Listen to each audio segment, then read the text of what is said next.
அவன் சொல்றான், நான் என்ன பண்ணேன் தெரியுமா? என் கண்ணு மூடி இருந்தாங்கல்ல, அதுக்குள்ள இருந்த என் கண்ணை மூடிக்கிட்டேன். அப்பா, மூடன கண்ணுக்குள்ள அவன் மூடிட்டானா தியானத்துக்குள்ள போயிட்டான்னு அர்த்தம்.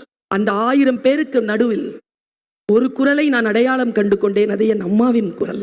அத்தனை பேர் சத்தம் போடுறாங்க, விசில் சத்தம் கேக்குது. எல்லாத்தையும் வடிகட்டிட்டு அம்மாவுடைய குரல் மட்டுமே அவன் கான்சென்ட்ரேஷன்ல இருக்கு. என்ன குவாலிட்டி! 1000 பேர் சத்தம் போடுற நடுவுல, ராஜா லெப்ட்ல போ, ரைட்ல கொஞ்சம் வா, கொஞ்சம் ஒரு அடி முன்னாலவே போறான்.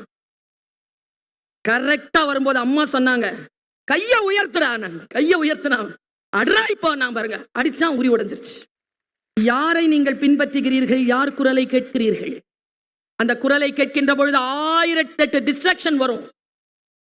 அந்த டிஸ்ட்ராக்ஷன் எல்லாத்தையும் உதிர்த்துட்டு நீங்க போகணும்னு சொன்னா, இந்த டீச்சரா ஒரு அம்மாவை உங்களுக்கு சொல்லித்தர, இந்த பிசாசை நிறைய பயன்படுத்தாதீங்க.